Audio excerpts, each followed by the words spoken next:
আয় আরও বেঁধে বেঁধে থাকি। শঙ্খ ঘোষ। কবি শঙ্খ ঘোষ 1932 খ্রিস্টাব্দের অধুনা বাংলাদেশের বরিশালে জন্মগ্রহণ করেন। পড়াশোনা করেছেন প্রেসিডেন্সি কলেজ ও কলকাতা বিশ্ববিদ্যালয়ে। তার প্রথম কাব্যগ্রন্থ দিনগুলি রাতগুলি। এছাড়া নিহিত পাতাল ছায়া, বাবরের প্রার্থনা, পাঁজরে দাঁড়ের শব্দ, জলি পাষাণ হয়ে আছে, মুখ ঢেকে যায় বিজ্ঞাপনে, মূর্খ বড় সামাজিক নয়, ধুম লেগেছে হৃৎকমলে, গোটা দেশজোড়া যৌঘর, প্রতি প্রশ্নে কেঁপে ওঠে ভিটে, হাসি খুশি মুখে সর্বনাশ ইত্যাদি তিনি লিখেছেন। ছোটদের জন্য লিখেছেন ছোট্ট একটা স্কুল, অল্প বয়স কল্প বয়স, সকালবেলার আলো, সুপুরি বনের শাড়ি, শহর পথের ধুলো ইত্যাদি। কুন্তক ছদ্মনামে লিখেছেন শব্দ নিয়ে খেলা ও কথা নিয়ে খেলা। এছাড়াও বিভিন্ন প্রবন্ধ ও নাটক তিনি লিখেছেন। কবির প্রাপ্ত নানা পুরস্কারের মধ্যে বিশেষ উল্লেখযোগ্য সাহিত্য একাডেমি পুরস্কার, রবীন্দ্র পুরস্কার, কবির সম্মান, সরস্বতী সম্মান এবং পদ্মভূষণ। তো প্রিয় ছাত্রছাত্রীরা, কবি শঙ্খ ঘোষের লেখা জলি পাষাণ হয়ে আছে কাব্যগ্রন্থ থেকে নেওয়া আয় আরও বেঁধে বেঁধে থাকি কবিতাটির লাইনগুলো পড়ে সহজ করে তোমাদের বুঝিয়ে দিচ্ছি। ছাত্রছাত্রীরা, আরেকটা কথা, দশম শ্রেণীর সিলেবাস অনুযায়ী যে সমস্ত চ্যাপ্টার তোমাদের আছে সবগুলো চ্যাপ্টারের ব্যাখ্যা তোমরা সহজ ব্যাখ্যা চ্যানেলে পেয়ে যাবে। চ্যানেলকে তোমরা লাইক ও সাবস্ক্রাইব করে নিও। তো কবি শঙ্খ ঘোষের লেখা আয় আরও বেঁধে বেঁধে থাকি। আমাদের ডান পাশে ধস, আমাদের বাঁয়ে গিরিখাদ, আমাদের মাথায় বোমারু, পায়ে পায়ে হিমানির বাঁধ। আমাদের পথ নেই কোনো, আমাদের ঘর গেছে উড়ে, আমাদের শিশুদের সব ছড়ানো রয়েছে কাছে দূরে। কবিতায় কবি সমকালীন সময়ের মূল্যায়ন করেছেন। রাজনৈতিক আদর্শহীনতা কবিকে ব্যথিত করেছে।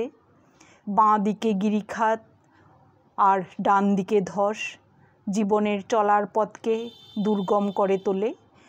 মাথার উপর সাম্রাজ্যবাদী শক্তির তাণ্ডব, চারিদিকের ধর্মান্ধতা, মধ্যযুগীয় বর্বরতা মানুষের জীবনের চলার পথকে কঠিন ও কষ্টকর করে দিচ্ছে। মানুষের অস্তিত্ব সংকট দেখা দিচ্ছে। মৃত্যুর বীভৎসতায় ভারী হয়ে ওঠে চারপাশ। মৃত্যু আতঙ্ক যেন ছোট থেকে বড় সব মানুষকেই তাড়া করে ফিরছে। আমরাও তবে এইভাবে এ মুহূর্তে মরে যাব নাকি? আমাদের পথ নেই আর, আয় আরও বেঁধে বেঁধে থাকি। ধর্মের দোহাই দিয়ে মানুষে মানুষে বিভাজন তৈরি করেছে স্বার্থান্বেষী মানুষের দল। সাম্প্রদায়িক দাঙ্গা হাঙ্গামার বলি হচ্ছে সাধারণ মানুষ। সব মিলিয়ে মৃত্যু মিছিলে পূর্ণ হচ্ছে পৃথিবী। অস্তিত্ব সংকটে ভুগছে সাধারণ মানুষ। আর তখনই রব উঠেছে, আমরাও তবে এইভাবে এ মুহূর্তে মরে যাব নাকি? এই অবস্থায় প্রয়োজন আদর্শবাদের প্রতিষ্ঠা, যা পথ দেখিয়ে নিয়ে যেতে পারবে সমাজের সাধারণ মানুষকে। কিন্তু দিশাহীন রাজনীতি ও রাষ্ট্রনীতি থেকে কবি কোনো আলো খুঁজে পাচ্ছেন না, যা সুনির্দিষ্ট একটা পথ দেখাতে পারে। এই অবস্থা থেকে মুক্তির পথের সন্ধানে মানুষকে মানুষেরই কাছে যেতে হবে। কিছু মানুষ থেকে যান যারা নতুনভাবে বাঁচার এবং বাঁচানোর স্বপ্ন দেখাতে পারেন। তারাই মানুষের সঙ্গে মানুষের সেতুবন্ধ রচনার কাজ করে দেন নতুন পথের সন্ধান। আমাদের ইতিহাস নেই, অথবা এমনই ইতিহাস আমাদের চোখ মুখ ঢাকা। আমরা ভিখারি 12 মাস।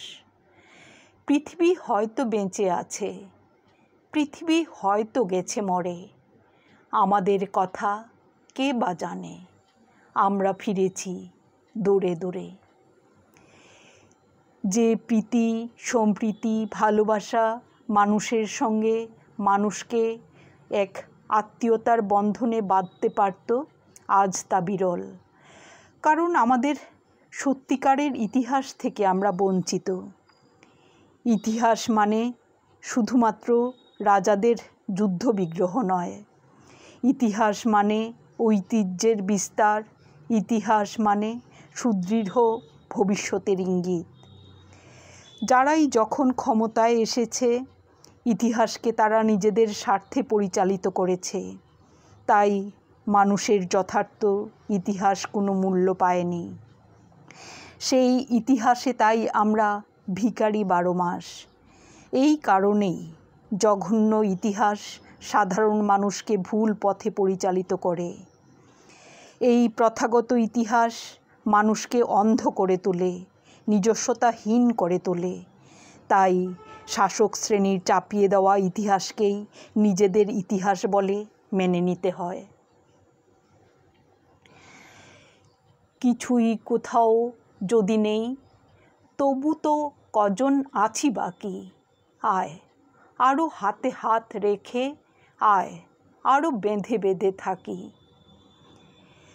চলার পথে আমাদের ডান কিংবা বাম দিকে ধ্বংসের নিশ্চিত ইঙ্গিত। চারিদিকে প্রতিবন্ধকতা, নানা প্রতিকূলতায় আমাদের বেঁচে থাকাই দায় হয়ে পড়েছে। প্রতি মুহূর্তে মৃত্যুর পদধ্বনি আমরা শুনতে পাচ্ছি। এই অবস্থায় দল বেঁধে যৌথ শক্তি দিয়ে বিরোধী শক্তির বিরুদ্ধে দাঁড়াতে হবে। আমরা আজ নিজেদের সংস্কৃতি অপরের পায়ে বিসর্জন দিয়েছি, চাপিয়ে দেওয়া ইতিহাসকে গ্রহণ করতে বাধ্য হয়েছি। এর পিছনে আছে অতৃপ্তি ও ভিখারি বৃত্তি। এরই মধ্যে কিছু নিঃস্বার্থপর মানুষ আছেন যারা মানুষের একাত্মতায় বিশ্বাসী। এই একাত্মতাই হচ্ছে প্রকৃত প্রাণশক্তি। পরস্পরের প্রতি বিশ্বাস, ভালোবাসা, আত্মিক টানই পৃথিবীকে আজও ধ্বংসের হাত থেকে বাঁচাতে পারে। আর আমাদের সকলকে সেই চেষ্টাই করতে হবে। তো প্রিয় ছাত্রছাত্রীরা, কবি শঙ্খ ঘোষের লেখা আয় আরও বেঁধে বেঁধে থাকি কবিতাটির সহজ ব্যাখ্যা তোমরা শুনলে। কবিতাটির ব্যাখ্যা এখানেই শেষ হলো। ধন্যবাদ।